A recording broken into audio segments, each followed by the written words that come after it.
Hey there. So I'm going to save you guys about 20 minutes. I did a 23-minute video on how asset framework event frames can feed a certain advanced analytics tool called SIMCA, which is a multivariate data analysis tool.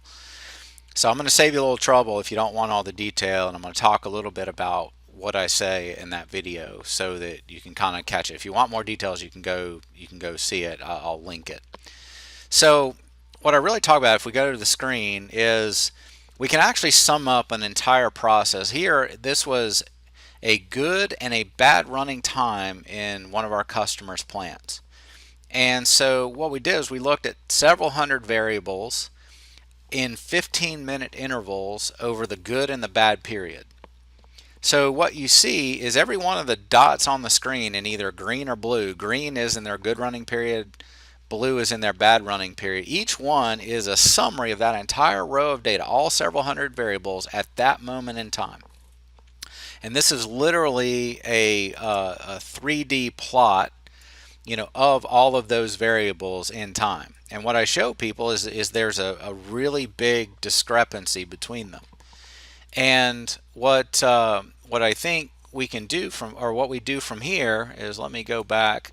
Let's say I want to look at, good versus bad, okay, and I want to look at how those variables trend over time.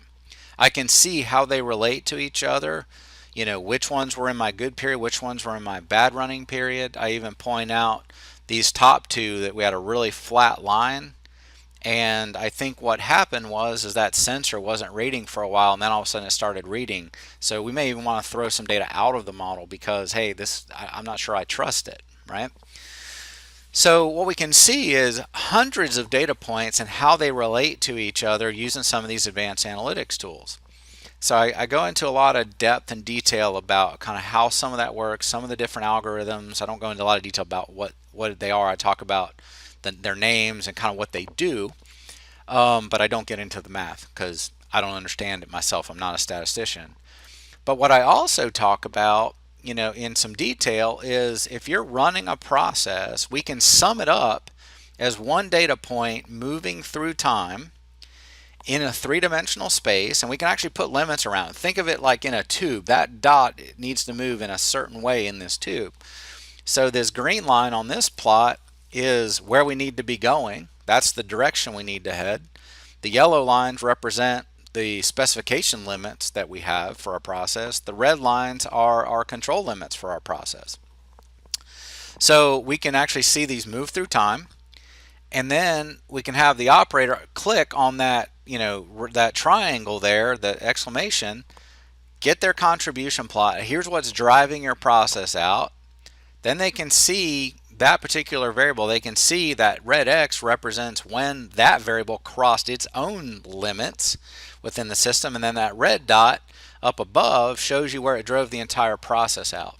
And I talk about where I think this goes is this kind of a model feeds back into our control system or feeds back into PyVision or something like that, whatever the operator happens to be looking at, and gives them the ability to take action. We recommend some actions to them based on metrics we want, quality, cost, or rate, something like that.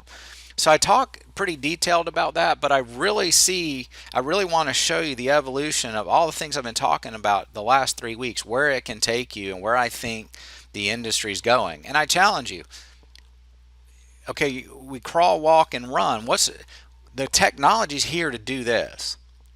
But you have miles to go because you're not even contextualizing your data yet. You're not doing all of those things that help you leverage these things. What's holding you back? We can put out the fire before it even starts, and your people are still running around with a fire hose in hand, putting out fires every day. How do we keep them from even fighting the fires? So that's what I talk about in much greater detail, and maybe I only saved you about 19 minutes. Sorry, I went a little long here, but that's what I talk about, and if you're interested, you can go watch the video.